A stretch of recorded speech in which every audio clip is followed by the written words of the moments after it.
Shameless plug time!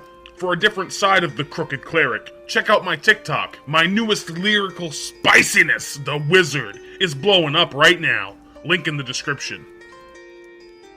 Hail, stranger. Welcome to the Crooked Cleric, where the ales are great and the tales elate. Have you come to hear about just such a tale this day? I thought that might be the case.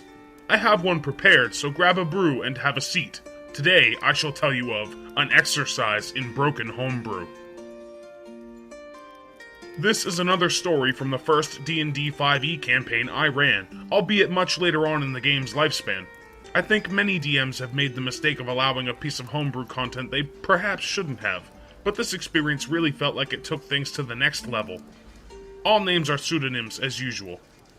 There is actually only one particularly important character to this story, and that would be Sara. You see, she had recently lost her character, and being that she wanted to continue playing in the game, she needed to make a new one. We started going over potential class ideas when Sara confided in me that she had recently finished a homebrew class she was working on, and wanted to play it in my game. It is worth noting that despite my troubles with her as a player in this campaign and in the past, I knew Sara to be a very experienced DM, and so I foolishly trusted her to implement a homebrew class that would be fair, balanced, and interesting.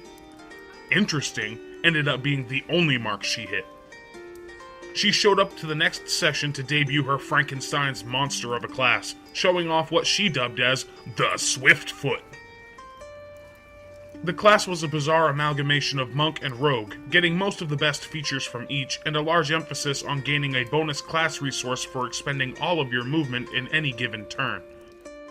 This actually seemed to be a fairly neat concept. The problem was that you could then expend that class resource to do some incredibly broken things, such as spending a single point to guarantee 3 critical hits on your turn with a single attack, no save, AC ignored, no way to avoid the damage.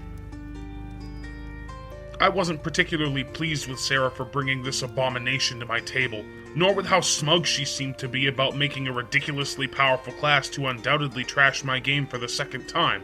But being that I was already behind schedule, I figured I'd let her play for this one session and see how things went. Fast forward to the second half of the session, where Sara had successfully trivialized most combat encounters I had planned thus far. The party had been tasked by the princess of a fledgling kingdom to track down a band of notorious bandits and deserters and wipe them out. Emphasis was given multiple times as to how dangerous and professional these bandits were.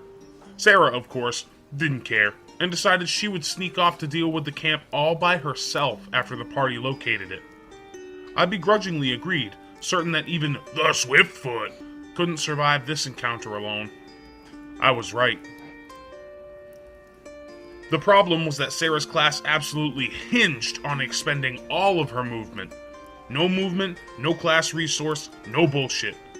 She strolled right through the gate of the camp, twirled her glaive in a menacing fashion, and rolled horribly on initiative. She was promptly grappled, restrained, and slaughtered by the entire camp. Strength was her dump stat, so she likely wouldn't have broken free even if she survived past the first turn. Cue Sara blowing up at me in spectacular fashion, angry at me for making the encounter too hard, saying that the entire situation was bullshit and I shouldn't have let her go there if she couldn't win. I tried to remind her that in our session 0, I explicitly stated that just because something exists in my world doesn't mean it's your level, and that this encounter was balanced for the entire party to handle. She wasn't having any of it though, and proceeded to argue further and get angrier until she rage quit the campaign.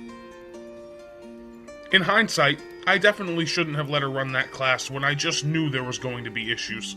I don't think I'll make that mistake again. I would have likely kept Sara as a player longer otherwise, but who knows? Maybe that would have just ended up with something worse happening down the line. Well, OP, I certainly think you're right. Something worse definitely would have happened down the line. That was probably a good call on your part. And that is the end of our story. Did it quench your thirst for entertainment? I knew it would. Don't forget to like and subscribe on your way out, and come back another time for another epic tale. We'll see you next time.